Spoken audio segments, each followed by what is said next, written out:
Before we get started on this video, I want to let y'all know I recorded this video and I was in the middle of editing right when the big bombshell dropped on Cormani McClain.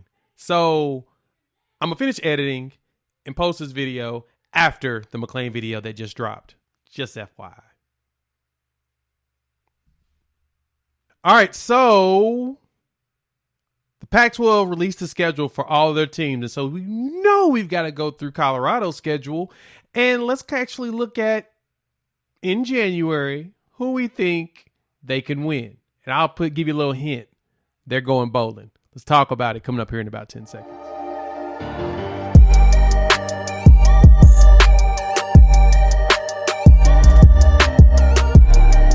What's good, everybody? It's your boy Jay here with Unfair Sports, where we take a pensive approach to the sports conversation. Thank you for checking out the YouTube channel. In this video, we're going to talk about the Colorado football schedule for 2023. And let's go ahead and do some January predictions about which games they're going to win. This should be fun. Before we do that, hop in the comments. You know the drill. Let me know how many games you think Colorado's going to win in Deion Sanders' first season. Do you think Coach Prime can take this team to a bowl game, or do you think that there's a good chance he'll flop year one but get better year two? If you're new to the channel, hit that like, subscribe, and the bell notification. We would love to have you join the family. We're talking a lot of college football here. I talk a lot of OU football, mixing in some Colorado football, as well as just college football in general. And if you've been here for a while, just hit that share button. Why? Because sharing is caring. And so let's look at this schedule that Colorado has gotten for 2023. And to be honest, I think they're going bowling. Let's dive right into it, shall we? Let's take a gander at this picture. So this is the Colorado schedule for next season. They're going to start the season off, of course, traveling to Fort Worth and play TCU. You've got Nebraska coming to Boulder, as well as Colorado State. Then they'll be traveling to Eugene to play the Ducks, quickety quack. USC comes to the Crib, which is an intriguing game. The Arizona State game will be in Tempe. Then they will have Stanford come to town. UCLA, they'll travel to Pasadena for that one. And then they'll have the Oregon State Beavers come into town. Wrap it up, the homestead, with Arizona at the Crib for senior night. And then they'll have back-to-back road games with Washington State going up to Pullman. And then Utah for Salt Lake City. I'm going to be honest. This is a brutal schedule. I mean, brutal. I went through and looked at the opponents, and 5 of their opponents won 10 games or more last season. 6 of them won at least 9 games, and then the rest of them had, and 7 of them had winning records with only 5 teams having losing records. And so they've got some work to do. So let's go through each game. We'll do them in blocks of 4. And let's talk about which ones that I think they can win. And we'll do it by month, actually. We won't do it in blocks of 4. We'll do it by month. So we've got 3 months to take a gander at. First off, TCU down in Fort Worth. Now, TCU's finished last season 13-2. We watched them play a great game against Michigan and then get just shellacked by Georgia in the national championship. But that's something that you cannot deny, that they were good enough to get there. They did their job. They just went up against one of the greatest teams in college football history, probably. They went up against a quarterback who's really good that we underrate, in Stetson Bennett. But TCU's also going to lose a lot of players next season. And so with Colorado walking in there with a quarterback that's experienced, Deion Sanders, I don't care what y'all think about where he came from. He was a 4-star prospect coming into college. And then they'll have Travis Hunter, and then potentially some additional, hopefully another 5-star will show up. But besides that, I think that the team they're putting together with the coaching staff will walk out there week 1, go up against a TCU team that's kind of depleted, and I think they'll pull the upset. Let's give Colorado the first win of the season. Will be in at TCU in Fort Worth. Next game here in September is when Nebraska comes to town. Now, Nebraska, of course, has a new coach in Matt Rule. They're still trying to figure out what the heck they're going to do with themselves. And he hasn't had an opportunity to really build this team the way he would like to because he came pretty late into the game. And so because of that, I think Rule's going to take himself about a year to get himself going. And so I'm going to give that one a win as well. Let's go win against Nebraska.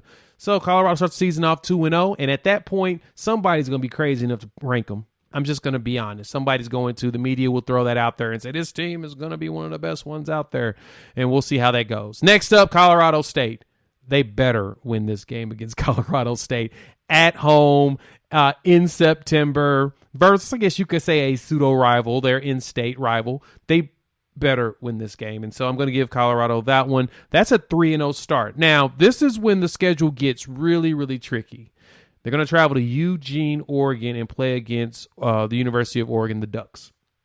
You'll have Bo Nix coming back, and honestly, Dan Lanning is doing a fantastic job up there. And because of that, this will be the first loss of the Coach Prime era in Colorado. I say this one will be an L. So they will be now 3-1. Coming back home to wrap up this month, they will be playing USC at the crib. Heisman Trophy winner Caleb Williams is still there, and Lincoln Riley is still the head coach. Because of that, can I give Colorado this game? That will be a USCW. As much as we would love for Colorado to win that one, they're going to lose that game. Now remember, as we've gone through this September set of games, it's January. We don't win championships at the end of January or around National Signing Day. You win championships the next January. Our past one was Georgia. We've got to wait a whole year before we get another one. And so because of that, this is just early. We're having fun. Jump in the comments right now. Let me know. How do you feel about these first 5 games? Do you see Colorado winning all 5? Do you see them losing all 5? What's your prediction for their record? And just put in there September and put their record next to it. I appreciate the love and everything. And of course, you made it this far, hit the like, subscribe button. Next up, October games. Now, these October games are going to be intriguing because it's going to tell us a lot about them. They'll have a bye week in here. Looks like the 20th, October 20th week will be the week of bye for them. So fall break, they'll get a break. And so they'll play, 7 straight games before they take a break. It's going to tell us a lot about them. So traveling after that USC game, which will probably be a close one and a sad ending for Colorado, they're going to Arizona State. New head coach there as well, Kenny Dillingham, who's doing a fantastic job of putting a staff together as well as bringing in some solid recruits. But I don't think he's going to bring in the recruits that Coach Prime has brought in. And I'm going to go ahead and give Colorado a W against Arizona State on the road. That will be their second road win of the season. And next up, Stanford comes to town.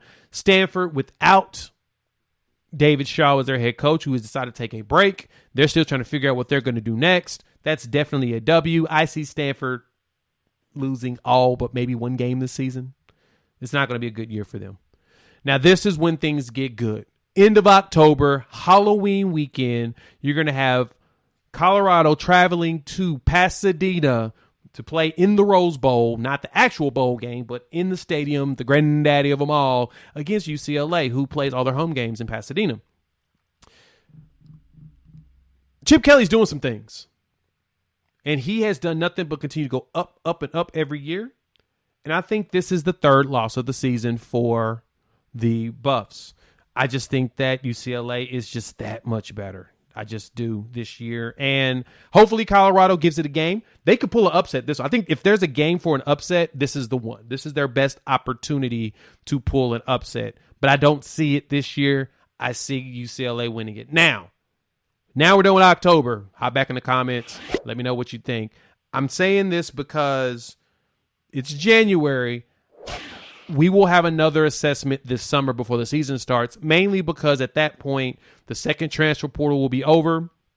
All the recruits that are coming in the summer will be here for summer workouts, and then we can really assess what the team looks like. We'll look at the roster and everything, of course, over the summer, so be prepared for that.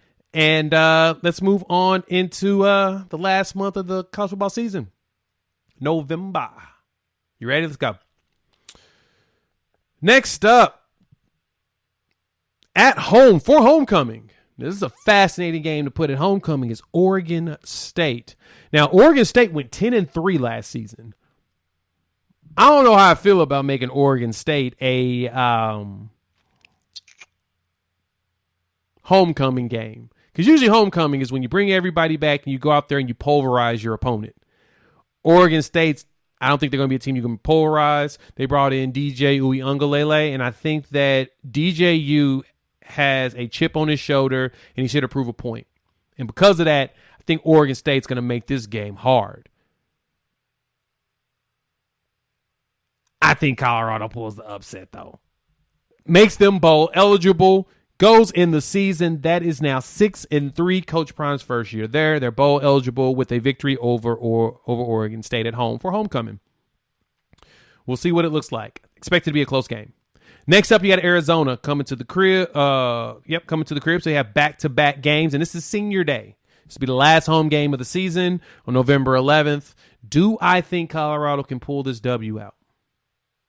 Yeah, I can see him doing it. It's at home. Why not? It's another W for Colorado. And then the other tough part of the schedule kicks in. They went from Oregon to USC in back-to-back games. Now they got back-to-back road games. Washington State up in Pullman, and then they travel to Utah to play the Utes. So the Washington State game, I think, will be a challenging game, and it will be one of those tooth-and-nail games. They're going to have to fight their way and scrap their way to win this one, especially with Cameron Ward at their quarterback. Washington State, I mean, they were a bowl team last year. They went 7-6, and so that tells me that they still got some scrap in them. There's a chance they may try to win 8 games this season. So because of that, I'm going to make this a toughie. I think Washington State pulls this one out. This is the one game they dropped, 6-4, kind of a shocker. Colorado should have won this game, but something crazy happens. Washington State pulls out this victory, and Colorado is going back on the road to play against the back-to-back Pac-12 champion Utah Utes. Kyle Willingham and his team have been playing some amazing football. And so we have to ask ourselves, will Colorado, by this time of the year, be healthy enough and experienced enough together to go up against a team like Utah, who went 10-4 last year, won the Pac-12, and does a really good job up in Salt Lake City playing football? I don't know. I have questions about if Colorado will be prepared for this game. And so because I have so many questions, I'm going to say that Utah's prepared. And this will be back-to-back losses to end the season for Colorado. And that ends them at 3, 6, 7 wins, 5 losses in Coach Prime's first season, which is bowl eligible. They will be going bowling. You can't beat that, right? I think that is pretty safe. So, start the season off 3-0, drop 2 in a row, win 2 more, lose 1, win 2 more, lose 2 more. That is my January assessment of the Colorado Buffalo schedule. What do you think about it? Do you think that Colorado will win more games? Do you think they're going to lose more games? Love to hear your thoughts. You know, we like to interact in the chat or whatnot. So jump in the comments now. Let me know what you feel about that. And thank you all for tuning in here to Unfair Sports. We will be keeping tabs on what's going on with Colorado with their transfer portal as well as National Signing Day. Appreciate the love. Hit the like, subscribe, bell notification, and join the family if you're new to the channel. And we'll chop it up a couple days. Peace.